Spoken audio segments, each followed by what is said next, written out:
Hiya, and welcome to the fifth episode of the Overwhelmed Vet podcast. I want to tell you something that happened to me like last week. My brain completely freaked out. So where I work right now at a hospital, we are 4 vets that rotate the nights. So every vet works a week, which means that we work 1 week off, 3 weeks off, which is perfect for me because then the traveling is just once a month and I have like 3 weeks I can totally just dedicate to traveling, being with my loved ones and doing this, coaching and podcasting and stuff. What happened was then that 2 of the night vets fell in love, Romeo and Juliet, and because they were both obviously either working a week at the hospital, it meant that they really didn't get to see each other that much. So they handed in their notice because they wanted to work somewhere where they could work at the same time and then be off at the same time, which makes sense, right? But what did that mean? That meant that we suddenly lost 50% of the night team, ping, out of the blue, right? So my management had to try and find some new vets, which can be somewhat challenging because they need quite experienced people to work sole charge. So it occurred to my practice manager that maybe we should just work, just get 1 more vet, and then each vet just works a week and has 2 off, which means we work 1 out of 3 weeks. Obviously, that for me is a huge increase. Obviously, my salary will also go up, but I just freaked out completely because now I really settled into this new rota. We changed it, I think, in the beginning of the year from being 5 days on, 2 weeks off. And then we added in those 2 extra nights. So it was a whole week on, and that meant we could have 3 weeks off. And I just love it. It just worked for me so well. So when I got the email saying, by the way, we might just change the rota and get just 1 more vet in, because I don't know, I assume they thought that getting 2 vets might be too hard. I don't know. It's corporate. Who knows? But my brain was just like, no, that's not going to happen. I do not want that. That's never going to happen. Like my brain just went to like all the what ifs and all the traveling I have planned, because right now it's, for example, we have just booked the tickets to go to Thailand in January, and I have changed my week with the vet that comes after me, which means that I do his week, he does mine, which means I get 4 weeks off, so I can travel for 3 weeks, and then I have like days on either side to travel. And that is going to be really complicated if I only have suddenly like 2 weeks off, right? And you could just feel I was getting quite overwhelmed. I was getting stressed, and I felt so much resistance to this idea. It was just like a big no for me. I didn't want the change. And as a coach, and because I have all this self-awareness, I was wondering about like why. I mean, I have literally been working 5 nights on, 2 weeks off for like almost 2 years with this company. Like, why is going back to that so bad? Like, what is the resistance coming from? And it's just literally the change, right? Because now I'd settled in with a new thing and I didn't want to change again. And then again, that led to more questions like, why do I not like the change? What is that I don't like about it? And I have to say that every one of us, like none of us like change. No humans will inherently like to change the position, change job, change house. Like it scares us. It's scary, and we have resistance to it, and our brain will spirit out on all the possible consequences of this change. So if this is you, if you don't like change, and every time a new protocol comes in or whatever, you get a bit scared and you feel you get overwhelmed and you have all the resistance, like I want to tell you that is normal. Because if you think back when we were cave people, right, then the people that stuck to what they knew, to their food they knew, the places they knew, they hunted the animals they knew, they ate the plants they knew, they stuck to the people they knew, it's probably their DNA that survived and brought us to where we are now. The people that loved new things or were very adventurous, I don't think they lived for that long, and they probably didn't procreate either. So it's in our DNA to fear change and fear new things and fear any like deviation in the normal. And I've said this before, right? Our brain, the only job our brain has is to protect us and make sure we live long enough that we can procreate and our DNA can, live on into the future. So anything new, your brain is just going to throw random thoughts at you and just kind of like stop you from going into this new thing. So I had another example, which will tie up with what I just told you as well. Like I was coaching a young vet who I think he's not that young. He used to be a baby vet, and I used to mentor him when he was still in uni in Spain. So I really like him. I'm quite attached to him. And he reached out because he had left the clinic where he'd been working at several years, small animal clinic, and now he was going to be he had taken on a new position in another clinic, and he'd had 3 months off in total since he left this other clinic, and because he wanted to move on and do something new. And his brain was completely freaking him out. It was like going into this new clinic and starting up this new job after I've been off for 3 months. I mean, I have forgotten so much already, he said to me. And I'm like, in 3 months, really? Have you forgotten what you've been doing for years?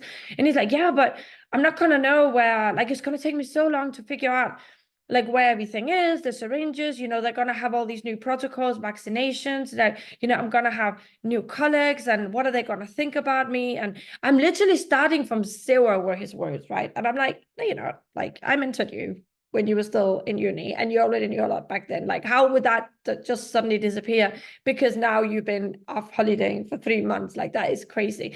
But that's literally what our brains do. When his brain was trying to stop him from going into this new job, because it seemed so scary. It just seemed like we don't know what's going to happen. We have no idea of the consequences. We don't know what the day-to-day is going to be like, where the stuff is, how our colleagues are. And all these unknown factors scare our brains a lot. And what I did with him was like, okay, let's just take one thing at a time. Do you think you'd be able to find a vein and draw blood? Yes. Okay. Okay. So let's walk you through, for example, you get a consult in this new place. What will you do? How will you take in the person with the pet? And okay, so how do you start a history, and do you know their software? Okay, how are you going to, and I just had to take him through a few steps just going into it. And then he was like, you're right, I'm going to be fine. It's fine. There's nothing to it. But because he had not actually stopped and looked at the facts and really nailed down what his brain was so worried about, it was all this like cloud of unknownness and scary and what ifs and consequences I don't know and this and the other, right? And the thing is, it's true that whenever we make a decision to change something, we can never 100% know the consequences of our decisions, right? And I've talked about this before. Like, it's so important when you make a decision that you look at, why do I want to make the decision? Are you happy with why do you want to make it? And in that moment, okay, I like my reasons for making this decision, and whatever the consequences are, I'll just deal with them, but I'm not going to beat myself up in the future for having made this change. And for me, for example, in this case of the rotas changing, this was my boss asking me, like, are you okay with this? And also my other colleague, are you okay with this? And then we get one other vet. And we were both like, no. And in the end, I think they agreed, and we're going to get 2 more vets, or however we're going to work it around. I'm just going to keep on with my week on and 3 weeks off. But in the end, I didn't freak out over it. Like, once I got myself calmed down a bit, I'm like, it's fine. If we go back to 1 week on, 2 weeks off, I'll just have to somehow find a way to take my holidays, and we'll figure it out, right? And this other vet that had left his job and come back to a new one, he also like realized, okay, like, no, it'll be fine. Like, once I get in there, it'll be fine. And let's say that him leaving one clinic and then going to another one, it might have been a terrible decision. Maybe the clinic he was at that he left for whatever motive, whatever made him leave, was not as bad as the new clinic he goes to. But you just don't know until you do it. Once you have taken the steps and you're in it, and then you kind of face all these new things and your consequences of your decision, you just don't know. You can just never know the consequences of your decision. And that's why your brain freaks out so much, because you cannot control it. You cannot control your future. You cannot control what your new colleagues might think of you, what the new clients might think of you. You just can't control it. And it is very scary, but it's because it's in our DNA. Because our ancestors, the ones that survived, were the ones that weren't adventurous. They didn't change much. They tried to stay, as they were as much as possible. Also, luckily, there were a few that were more adventurous and like new things, and they are then, responsible for the evolution and all the amazing things we have now as humans. No, but the majority of us, we just want to stay as we are. Obviously, the consequences of staying as we are can also be very detrimental. You just don't know. Like, if you change from one job to another, like, and you think the safest option is staying where you are, well, who knows? Maybe a big Great Dane comes in and rips your hand off. I don't know. Or you get laid off, and it's just, you have a really weird contract that doesn't protect you. Now you don't have any work and nowhere new to go. So you just don't know that where you are is actually better than where you're going to go. vice versa. You just have to like go with it and just deal with the consequences as they are. So there's 3 things I want you to know and to remember when you notice that there are change. For example, a new colleague comes in, a new clinical director, they're going to send you out to another branch, you are going to study something new, whatever it is, the change is going to happen whether you decided it or not, and you start freaking out and your brain comes up with all these like scenarios of what might go wrong and all the consequences that could be for this new thing happening. Like, first of all, like, have compassion for your brain and for your nervous system, because know that you were born and got into the world because your ancestors had this specific way of being. The DNA you have is kind of prepped for freaking out over change. So just, first of all, have compassion, say, okay, this is just part of being human. It's normal that I freak out with change. And just give it a bit of time to settle, right? Give it a bit of time for your body, your brain, your nervous system to get accustomed to this new idea. And just know that it's normal. You're not a weirdo because you're freaking out and you're anxious and light sleepless thinking over things. And remember the second thing, that you can't actually ever know the consequences of this new thing. You don't know if it's going to be better. You don't know if it's going to be any worse. You can only assume, right? You can only assume, just like with a scientific experiment, we assume that if we do X, Y, Z, then this is going to happen, and then we test it out, right? That's all we can do. So you trying to control all the way to the end result of whatever change is going to happen, it's just impossible. You just have to like make a qualified guess. This is what I think is going to happen with this change. And then just go for it, right? Decide and just move on and have compassion for your brain freaking out along the go.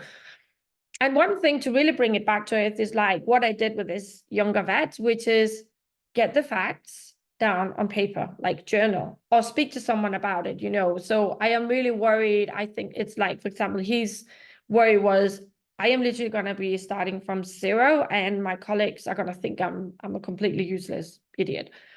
Okay, so let's question that. So you're starting from 0. So let's just start from scratch. Okay, can you place an IV catheter? Do you know how to take blood? Can you read a hemogram? Do you know how to take a history? Can you take a temperature? Do you know how to listen to the lung?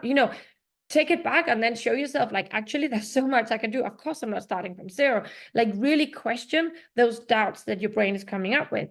Or, for example, if, let's say you get a new clinical director and your brain is like, this person is not going to like me. They're going to change so many things. It's going to be so weird. Just question that. No, because there's probably a reason why this person has been employed and the other one has left, So really question the doubts, the stuff that's really stressing you out, question it and journal on it, or bounce of somebody that you can speak with that are going to question the things that you're thinking about. And I also want to say that the last thing is that as a vet, like the most people I know that are vets and the most people I coach are incredibly curious. We have very curious brains and we tend to get bored quite easily, which means that there's going to be a lot of movement in our lives. Like I know some people that have stuck to one clinic and stayed there forever.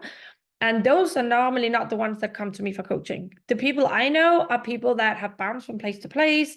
We call it, it's funny, I was coaching a client yesterday. We were trying to find out in her language how you say, a bum, when your bum can't find the right chair to sit in. It's like a Spanish expression. It's culillo de mal asiento. And it's and then her language, it sounded incredibly funny when we translated. We were absolutely peeing ourselves. But I find that a lot of vets and entrepreneurs and people that are just in movement, we tend to not settle for one place for a long time because we get bored or we get just itchy bums. No, we want to move on. And that also means that if you do that, there's going to be a lot of new things in your world, right? In your life, more new things are going to happen and you're going to create more things. So if you like this, then also embrace that that's just who you are, that new things are going to happen all the time, that you're going to keep searching for new things and new ways to live your life, new jobs, new partners, whatever it is. Embrace that you're like this and go through the little list that I gave you with 3 things. Like when you start freaking out, okay, it's normal, it's in my DNA, this is what my body is built for, my brain is built to protect me, that is fine, I'm going to give it time and just let it settle, right? accept that you can actually not know the consequences of this new thing you're going to do. That it could be better, it could be worse. Just accept it, roll with it, and then you can always change, further ahead if you don't like where you're going. And the last, question your doubts, like really get the facts down. Like, this is going to be terrible. I know no one. I'm starting from zero. Lies. It's all lies. It's lies that your brain is throwing at you to stop you from moving on, and just stay in your cave, eating your same little mushrooms you've been eating and being with the same 3 people you've always been around the fire with. Okay. I hope this was helpful. So let me know on social. Reach out. Tell me, have you made any changes late, and what freaked you out about it?